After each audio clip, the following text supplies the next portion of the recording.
Apparently, the teachers had been living in the lap of luxury all this time, and I just never knew it. I mean, I knew that the teachers didn't exactly eat in our cafeteria, but I figured they were required to eat from their own staff cafeteria if they ever wanted food. I didn't know that they could basically order from their own personal kitchen and get the food delivered to their door anytime they wanted. I remembered how Professor Potsdam had asked me to bring soup up to his door when he was sick last year, but I figured that was a special request sort of thing. I didn't realize that it was such a common occurrence. I should probably head back to my room. Eventually, I say over my breakfast of eggs and toast. I'm not ready to face my roommates yet. Apparently, Potsdam was lying to me, Hieronymous offers, although I suppose this is more of a common occurrence than I would care to admit. She said she wiped your roommate's memories, but she didn't wipe them. She shielded them. Does that mean that they could have been in just as much danger of getting stuck as me? I ask, and he shakes his head. I'm guessing hers was a lot more powerful than Damien's. She is extremely powerful, Tori. I don't want you to ever forget that, he warns. Remember, she wants you to be her friend. She wants to be everyone's friend. It keeps people from suspecting too much. Suspecting? I ask, but he shakes his head. No, don't tell me. It's not my place to know. He pauses for a moment. I would have thought you would have put up more of a fight. Apparently you can be subject to reason. I wrinkle up my face and stick my tongue out at him. You said she was watching me everywhere, right? If so, I have no desire to get on the bad side of someone who is more powerful than Damien. I don't intend to get on anyone's bad side. Except mine. Well, you're special. Oh, lucky me. I still couldn't believe the amount of snark that was passing between us on a regular basis. It was like he was seeing me more as an equal than just a silly child. Is she still going to be watching me? I asked cautiously. Pretend she is watching you around the clock, he replies. Except in here, right? I ask with a smirk, and he sighs. While I wouldn't put it past that wretched woman, no, I do believe that in here we are entitled to our privacy, he says. Oh, no, I say, my face sinking into my hands. He watches me carefully, his eyes alert. They know, don't they? He just raises an eyebrow at me. Last year, when Damien tried to suck the soul out of that freshman, everybody knew about it. So people know about that, and us, and you, he replies curtly. Word does seem to travel fast around magical communities. Oh, great. I sink into my seat. This is going to be worse than last year. Was last year really so terrible? He asks in earnest. You read my diary. You tell me, I retort, and he considers this. Well, you did use some pretty colorful language, he replies, and, to be fair, despite my warnings, I did hear a fair amount of gossip, but I never thought it would affect you so strongly. It's not the rumors that bother me, I say. I don't care what people think. Really, I don't. I had people asking me all sorts of inappropriate questions at first, and sure, it was annoying, but it wasn't so bad. But then, after a while, people just sort of started avoiding me. Even Ellen. Like, I would just come in and she would leave the room. She just wouldn't talk to me at all. Yes, I recall. And that was when, it was just us being married. She wouldn't talk to me because of that. Damien could have seriously hurt her, or worse. And all of this stuff was happening to me, and I didn't tell her or Virginia anything. I put them in serious danger, and they could have really been hurt. They could have been in more danger if you had told them, he says patiently. Don't blame yourself for that. You're right. I look up at him seriously. I blame myself for their memories being messed with. They suffered just because they were my roommates, and that's my fault. They're not going to forgive me for that. They didn't suffer, he says. Their memories were shielded. They were never in any pain, and they were never in the kind of danger you were in. But now they have to live with that, I argue, my voice becoming more and more frantic. They have to live with the fact that their memories were messed with. Are their memories real? Fake? Were their real memories wiped and then these are just fake memories put in their place? Are certain memories shielded from them? If so, who shielded them? Why would they shield them? What if...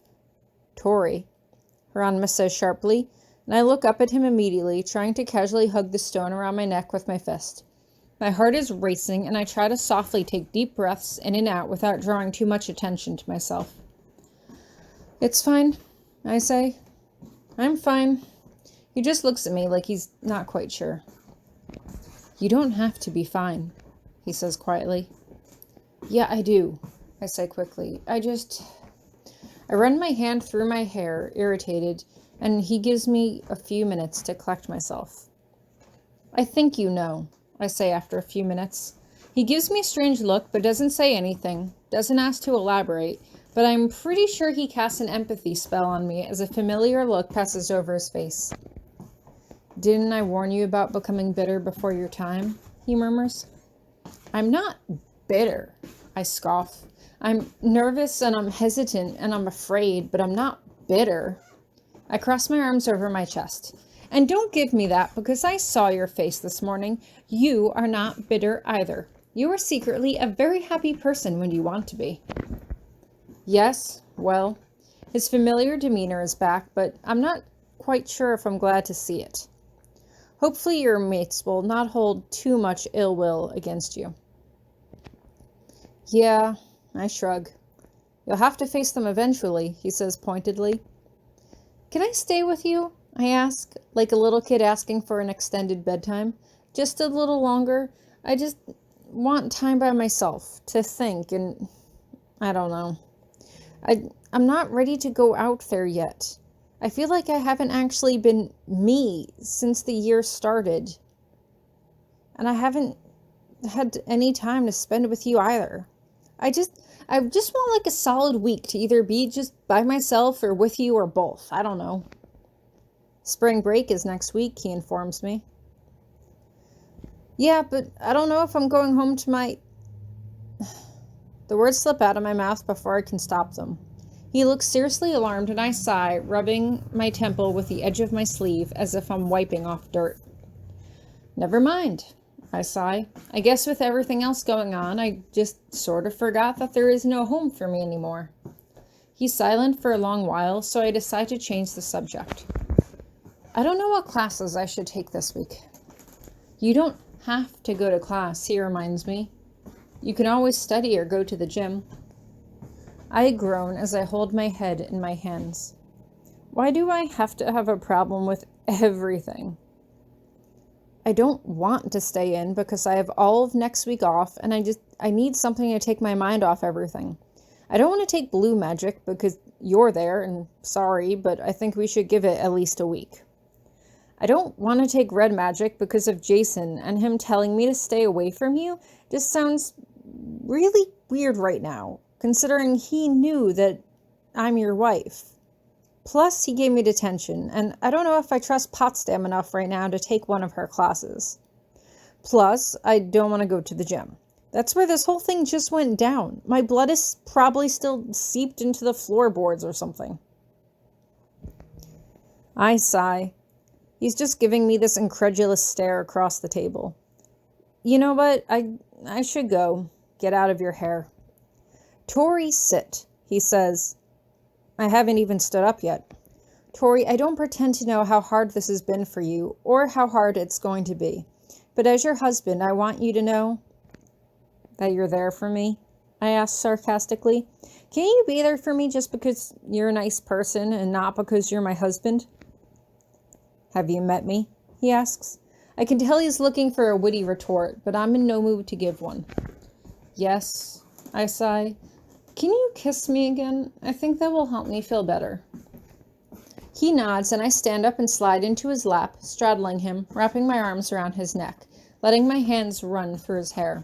He puts one hand on my lower back, one hand around the nape of my neck, holding me to him. We sit like that for a while, just kissing each other gently. I'm going to get nothing done today, he murmurs against my lips. Not true, I say, scooting off his lap and lying down across his bed. I'll stay here and keep myself busy. You go do whatever you need to do. He hesitates for a moment. Hey, just like last summer, right? You do your work and I just keep myself busy. He hesitates for a moment. Tori? Hieronymous? Did you actually like spending time with me last summer? He asks. Did you like just sitting here, reading, while I worked? Or was it just a way to spend time with me? I blink at him. This I was not expecting. I like it, I say, trying to keep my tone even. I mean, I do want to, do stuff with you too, but I like it. I stay in my room a lot, reading, thinking. Despite my existence as a silly teenage girl, I think our hobbies are actually quite similar. Like, if I wasn't sitting on your bed reading here, I'd be sitting on my bed reading there. And I like being close to you. I smirk at him. And this way, you can keep an eye on me. So, I'm not getting into any trouble. Yes, well, I can't exactly argue with that, he says, but he still looks deep in thought as he ventures over to his desk to start working. Oh, wait, before you start, do you still have it? I ask. My diary? He doesn't answer. Instead, he just gets up and goes to his bookcase. He holds out his hand in front of a blue book, says something under his breath, and my diary immediately slides into his hand from out of thin air. How did he do that? Well, I guess I should be grateful that you're keeping it safe, I say. You're going to read your diary? He asks dubiously.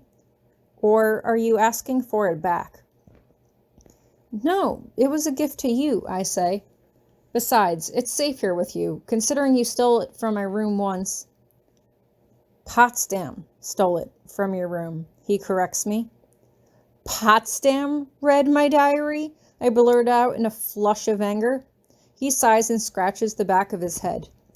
That was more the reaction I was expecting when I told you I had read your diary, he says.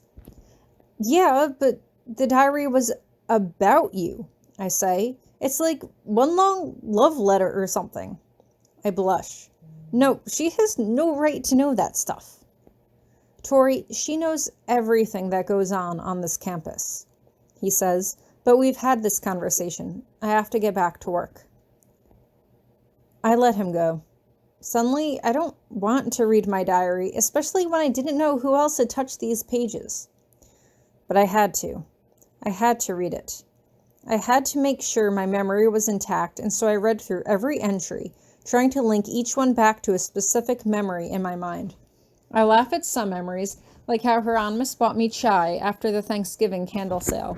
That was our first official date. I blush at other memories, like how we both thought about each other over the Christmas blessing, but I have to stop when I get to January 25th, our anniversary. I can't help but grit my teeth when I read over the passage about how Hieronymous had refused to kiss me on our wedding day because he didn't want to demean himself.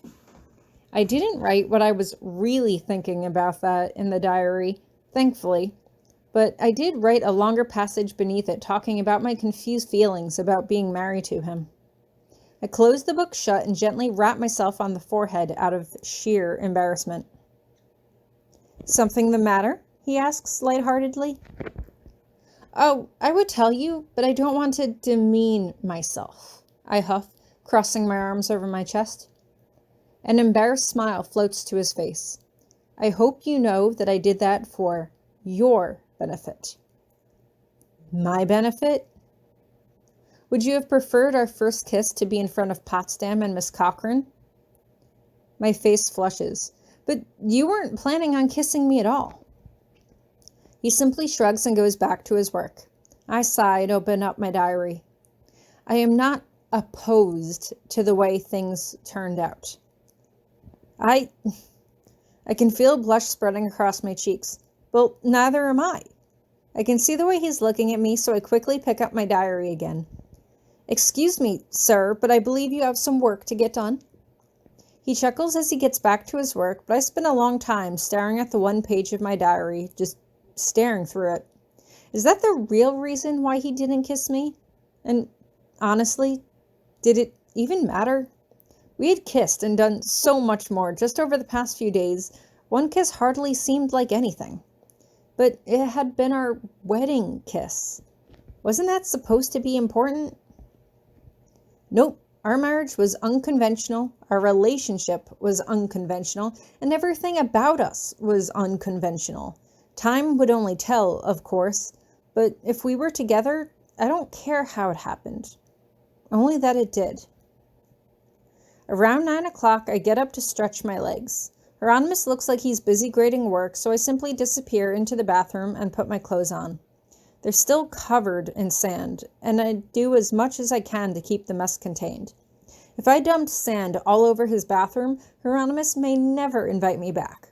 At first I think I'm okay, that I can do this, until I put on my still slightly wet and torn up hoodie. Actually, now that I realize it, the shirt underneath is torn too, revealing a section of my midriff on the side.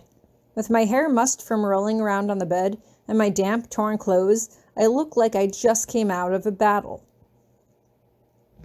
I should be getting back, I say as I trudge out of the bathroom. He looks surprised to see me with my normal clothes back on. You still got work to do, and I don't want to overstay my welcome.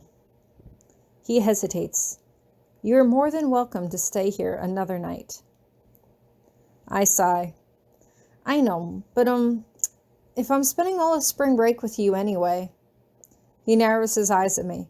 All of spring? I shrug. Sorry, I thought I mentioned to you that I wanted... Never mind. Tori... He sighs, then seems to collect himself. I would be more than happy to have you here for spring break. But? I ask, and he raises an eyebrow at me. Oh, I thought there was a but coming. With everyone off campus, I simply felt that you might feel safer in my company, he says, and that's when I know he's definitely used empathy on me. Thank you, I say softly, but for now I need to go try to work things out with my roommates. I spread my arms in front of him. How do I look? Terrible, he admits. Oh, good, that's what I was going for, I say with a sigh as I look down at my hoodie. And this was my favorite hoodie, too. Tori, you know you can always... No magic. I shake my head. No, I plan on burning this entire outfit. He gives me a look and I shrug. I'm only half joking. Now instead of looking at this as the hoodie my parents gave me for my 16th birthday, all I see is, look, this is the hoodie you almost died in. Besides, I don't exactly have parents anymore, so it's not like they're going to know. I suddenly frown at him. Wait, if my parents don't know I exist, what happened to my room at home? How are they still paying for me to go to school here? He waves his hand dismissively. There's a whole department that takes care of magical reassignment. I really don't know too much about it, but your parents are still paying for your education. They think it's set up as a donation to something or other. He shrugs. It doesn't matter to him. Of course it doesn't matter to him. He's not a wild seed. He wouldn't understand. I want to ask him about Violet. What happened to her parents? Did she forget them too? Did she want to? But I can't ask that. I can never ask that, so I push it to the corner of my mind. I shouldn't even be thinking about her around him. I shouldn't think about her at all. He seems to catch the look on my face. Do you miss your home? I mean, I had a killer CD collection. I shrug. Aside from clothes and my laptop and a few books and stuffed animals, there's nothing else there that I would really miss. Everything that was essential I had packed with me. You like music? He asks, raising his eyebrows. I love music, I say.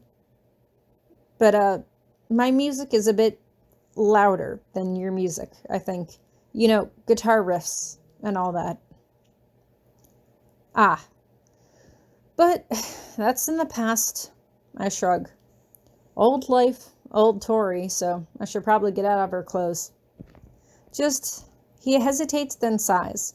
I know you are struggling right now. I understand what that's like, but don't be so quick to disregard your past. Something may yet be of some use to you. I know he's speaking from experience, and idly, I wonder how much of his past he let go of. How much of it he had to take back. Yeah, well, wish me luck with my roommates. I'm going to need it. He cups my face in his hands and kisses me delicately. You have my luck, but you're not going to need it.